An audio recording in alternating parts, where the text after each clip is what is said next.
Olá pessoal, estava morrendo de saudade de vocês, então voltei aqui rapidinho para dar uma aula sobre classificação dos triângulos. Então, o que são triângulos?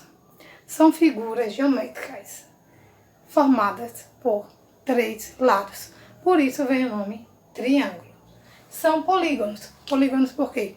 Polígonos são o quê? São figuras planas constituídas que possuem três segmentos de retas. Mas não são qualquer segmentos de retas que formam o triângulo.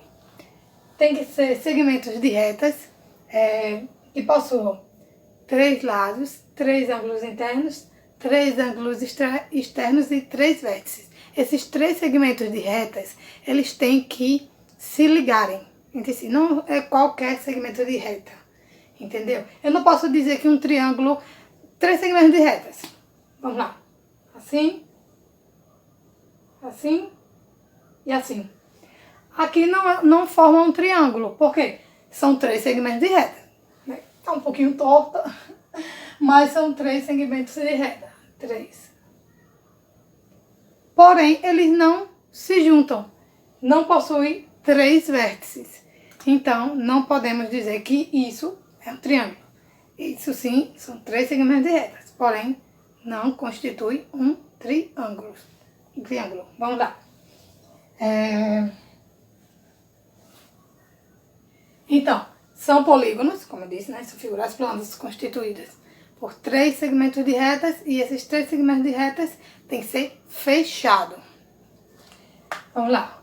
Possuem três lados, três ângulos internos. Tem aqui até um exemplo. Três lados. E o lado a gente coloca como? O lado AB. O lado AB, para dizer assim, o lado AB mede tantos centímetros. Então, não podemos botar só assim. AB igual a 5 centímetros. BC igual a 5 também. 5 não. Vou botar 7. Cada segmento, você tem que colocar o quê? Tem que colocar esse tracinho em cima. Para dizer que aqui representa o segmento AB. Do triângulo, aqui é a reta, né? AB. Tem que colocar sempre esse, BC. Eu estou dizendo que aqui mede 5 centímetros. E aqui 7. Certo? Aí pode ser até uma pergunta. Quanto mede esse? Então, a gente pode ir, depois calcular, né? Direitinho para ver quanto dá esse segmento de reta. Em uma outra aula a gente faz esse cálculo. Porém, aqui eu quero que vocês entendam que o segmento de reta tem que sempre apresentar essa barrinha, esse tracinho em cima das letras que vai formar o segmento da reta. Então é isso. Os ângulos são internos e externos. Os internos são os que estão dentro do triângulo. A soma de todos os ângulos internos do triângulo, de qualquer triângulo, ele resulta em 180 graus. Então, se eu falar que esse triângulo, supostamente, né? Aqui mede 30, aqui mede 70.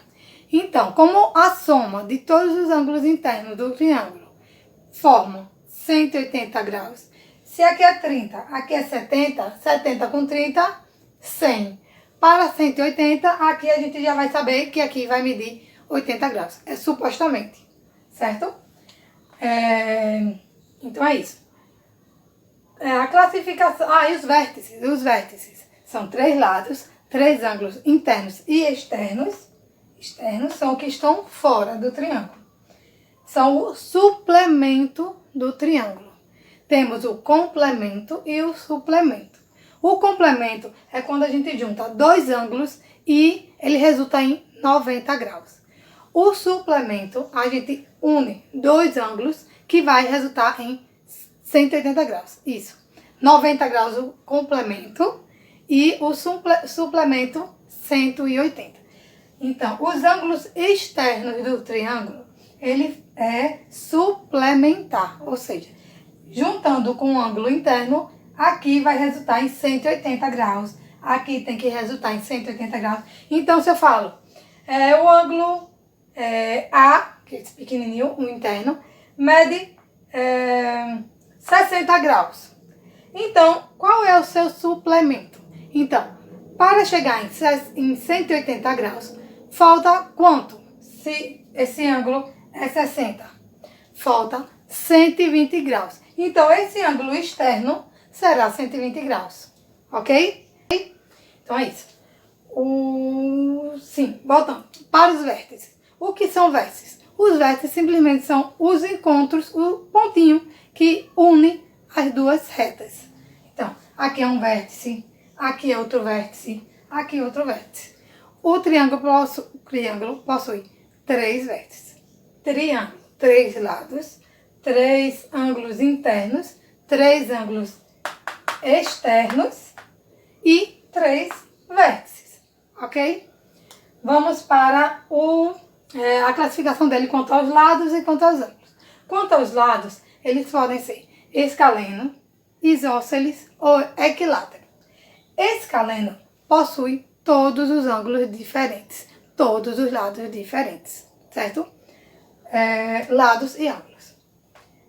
O isósceles, vamos lá, o escaleno, ele tem que possuir esse lado aqui, tem que ser diferente desse, que tem que ser diferente desse, ok? O isósceles possui 2 ângulos iguais, ou seja, 2 lados iguais e um diferente.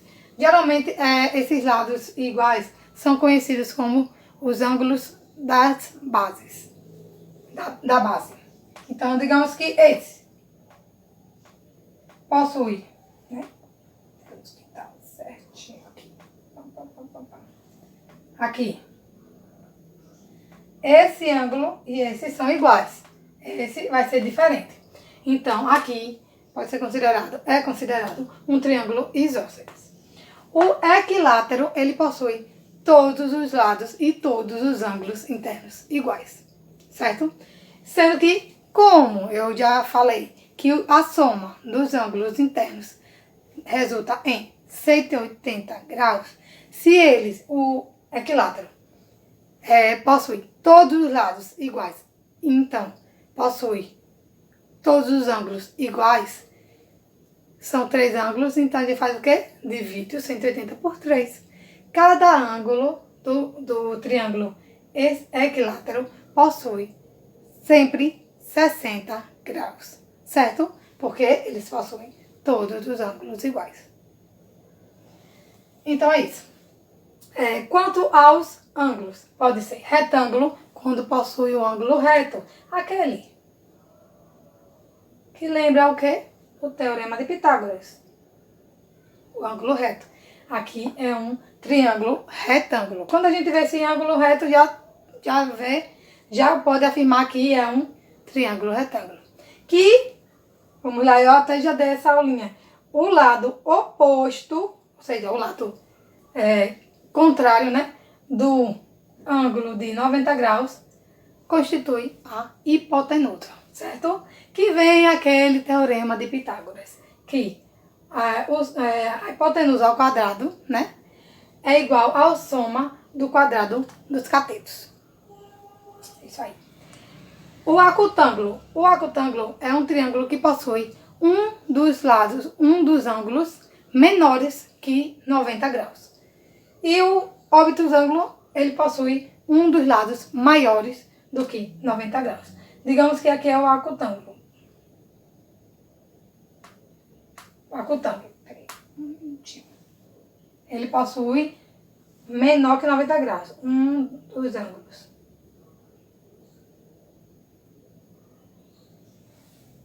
Certo.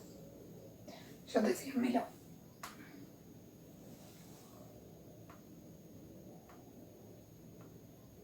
Então, esse ângulo menor que 90 graus.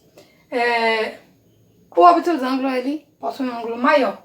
No caso é esse. Deixa eu fazer maior.